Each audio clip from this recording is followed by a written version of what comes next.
Hai guys, selamat datang di channel Story Kaori, channel kedua dari artikel YouTube. Jangan lupa subscribe, share, dan like video ini. Cara-cara kolom komentar di bawah ini. Kisah pemuda kaya, anak bos besar, pemilik 73 perusahaan, yang menjadi cleaning service. Episode 734. Kaori yang selesai belanja bersama mamanya, langsung Kaori berjalan keluar, menuju ke tempatnya Kenshin. Tak lama kemudian Kaori melihat keramaian di depannya. Kaori melihat Iwan, melihat Pak Mori, Pak Andi dan Pak Hari ada di situ. Kaori pun mempercepat jalannya, merasa pasti ada kejadian di sana. Saat Kaori tiba, langsung menghampiri Kenshin. Kaori bilang, "Saya ada apa saya memangnya? Pasti kamu bikin masalah ya di sini." Kaori memanggil sayang ke Kenshin. Sania jadi kaget melihatnya. Bukankah dia Kaori temannya? Kok Kaori ada di sini?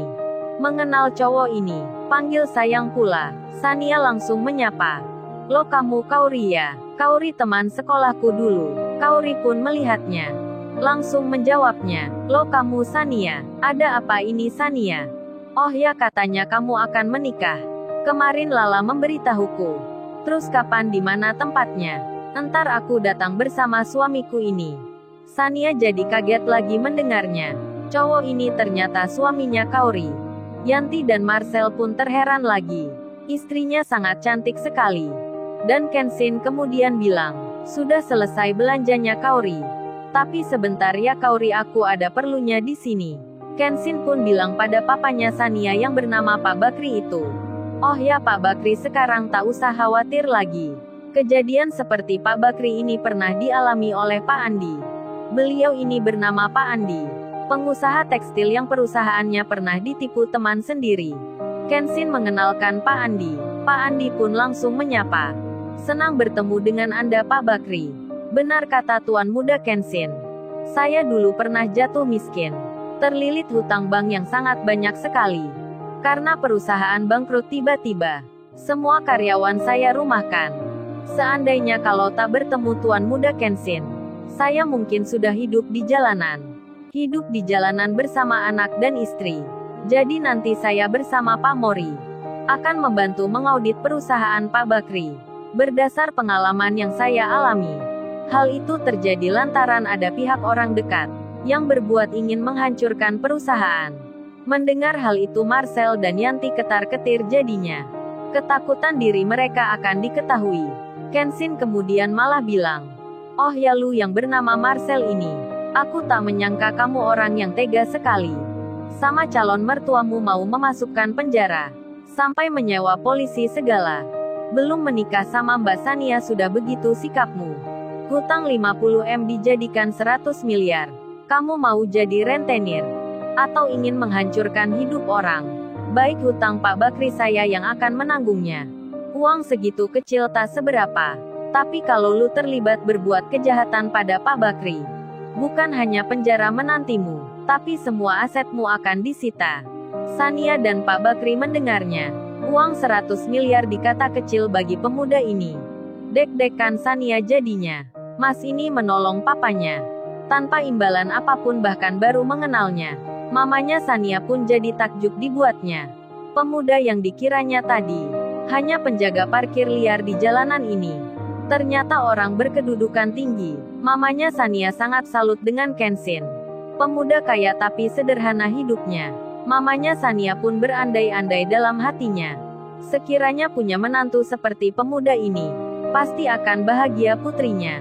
Sedang Sania sendiri tak habis pikir dibuatnya. Laki-laki yang dihampirinya secara tak sengaja. Bahkan dikata pacar barunya.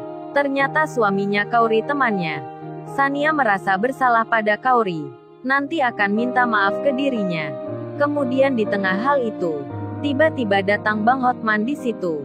Rupanya Bang Hotman diberitahu Pak Andi sewaktu di perjalanan. Pak Andi memang dekat dengan Bang Hotman. Della pun terkejut jadinya. Baru saja dibicarakan dengan Sania, Bang Hotman malah ke sini. Sania pun melihatnya. Pengacara terkenal itu datang. Bang Hotman langsung menyapa Pak Mori. menyapa Pak Andi dan Pak Hari, serta pula Tuan Putri Kaori. Lalu Bang Hotman bicara. Halo Tuan Muda, saya kesini atas permintaan Pak Andi. Katanya ada masalah yang perlu bantuan hukum. Kalau Tuan Muda berkenan saya siap membantu. Tentu saja kehadiran Bang Hotman itu semakin membuat Marcel dan Yanti tak bisa berkata-kata lagi.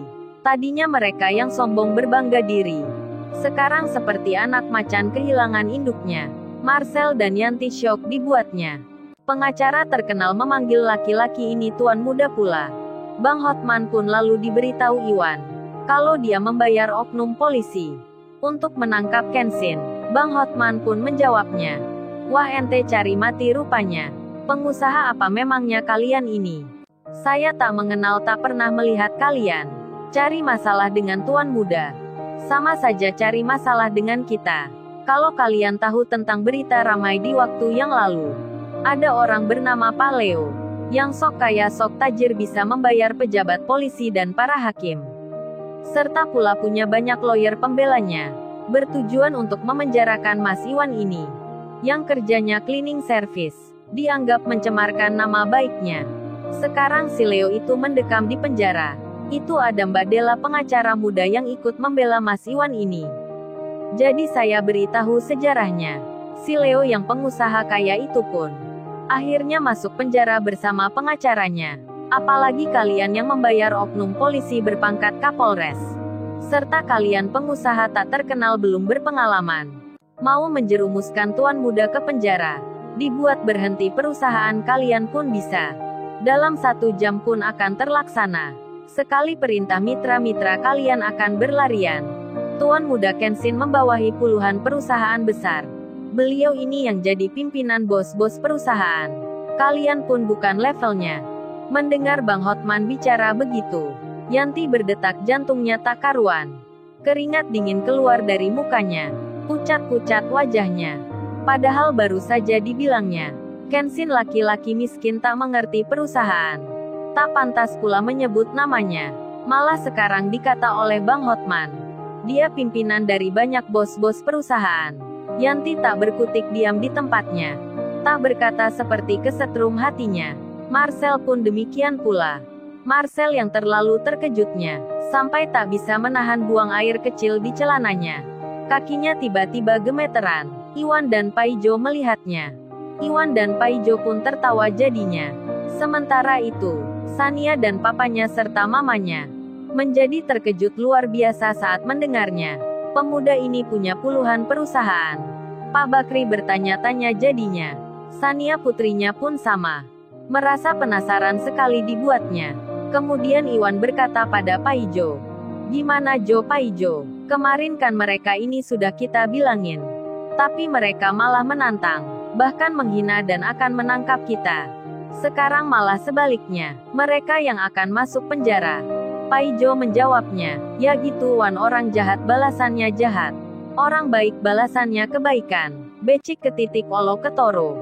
Siapa berbuat dia yang menanggung akibatnya. Paijo berpantun lagi. Pakai bahasa Jawa pula. Marcel dan Yanti sekarang terdiam. Mereka tak berkata membalasnya, karena sudah tahu posisinya. Lalu beberapa polisi pun tiba. Seorang Kapolda Bintang 2 datang. Langsung bicara pada Kapolres yang menerima suap itu. Hei kamu Adi Prayogo, kepala polisi di wilayah ini. Pak Jenderal Soeharto barusan memerintahkan agar cepat menangkapmu. Kamu sudah melanggar hukum, membuat nama polisi tercoreng. Pak Kapolda memerintahkan anak buahnya untuk menangkap Kapolres itu, serta orang yang menyuapnya. Marcel dan Yanti pun diborgol tangannya. Marcel kemudian bilang, Sania, aku bebaskan hutang papamu. Kita kan minggu depan akan menikah. Tolong bebaskan aku dari hukuman. Aku dan Yanti ini cuman sandiwara jadi pacar bohongan. Seperti kamu yang pura-pura jadi pacarnya Kenshin ini. Tolong Sania, kamu cabut laporan untukku. Aku sayang kamu Sania. Kita akan jadi suami istri. Aku janji tak akan mengulangi. Kaori pun melihatnya. Ternyata dia calon suaminya Sania, yang dibilang Lala seorang yang baik hati. Seorang pemuda kaya yang dermawan, yang suka membantu banyak orang. Tapi kok ditangkap polisi? Tapi kok berbuat tak baik ke papanya Sania? Tapi kok dia bilang Sania pacarnya Kenshin? Loh, apa benar itu? Kaori tersadar mendengarnya. Kaget-kaget dirinya. Lalu, bagaimana kisah selanjutnya? Subscribe channel ini untuk episode berikutnya. Terima kasih. Jangan lupa ya guys, untuk kelanjutan ceritanya ada di channel Story Kaori. Jangan lupa subscribe ya guys, dan tekan notifikasinya